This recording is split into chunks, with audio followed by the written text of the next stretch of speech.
अब समय है रामचरितमानस के छठे कांड लंका कांड का।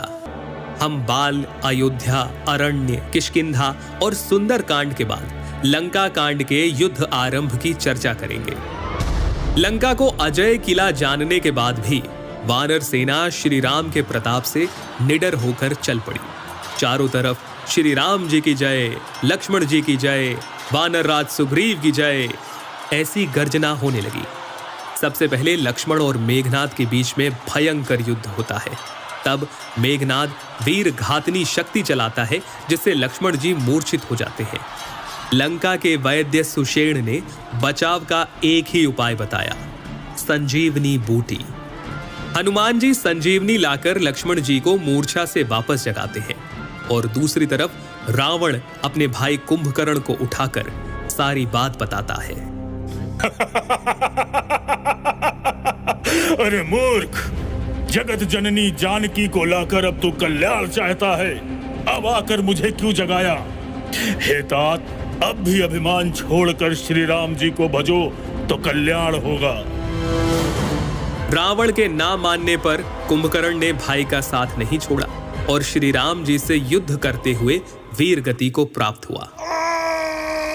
कुंभकर्ण के मरते ही वानर सेना में उत्साह चरम सीमा पर पहुंच गया और रावण की व्याकुलता ऐसी हुई जैसे मणि के जाने पर सर्प व्याकुल हो जाए। मेघनाद फिर से रणभूमि में आता है और राम जी को नागपाश से बांध देता है, जिसे गरुण जी को बुलाकर कटवाया जाता है। इस समय विभीषण राम जी को बताते हैं कि मेघनाद एक यज्ञ की तैयारी कर रहा है। अगर उसमें वो सफल रहा तो उसे हराना बड़ा कठिन हो जाएगा। इसके बाद वानर सेना मेघनाद के उस यज्ञ को ध्वंस करती है और युद्ध में मेघनाद का लक्ष्मण जी के हाथों उद्धार होता है। अब मैदान में स्वयं आता है रावण।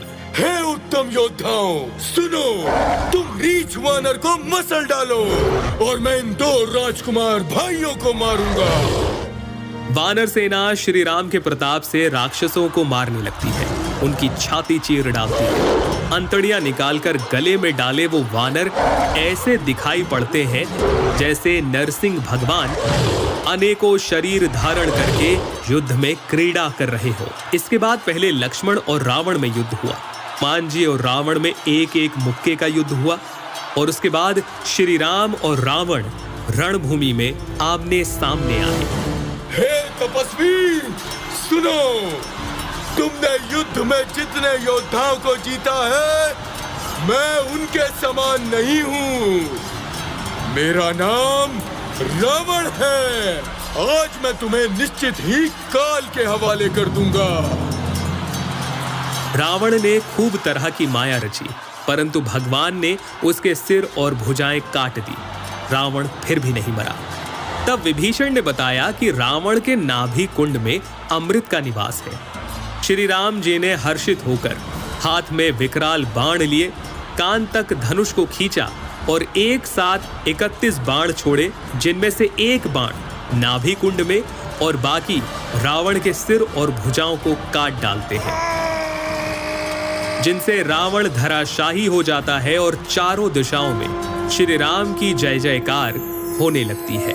बरसहि सुमन देव मुनि वृंदा, जय कृपाल जय जयति मुकुंदा। और इस प्रकार से लंका कांड की समाप्ति होती है। आगे हम लोग बात करेंगे रामचरितमानस के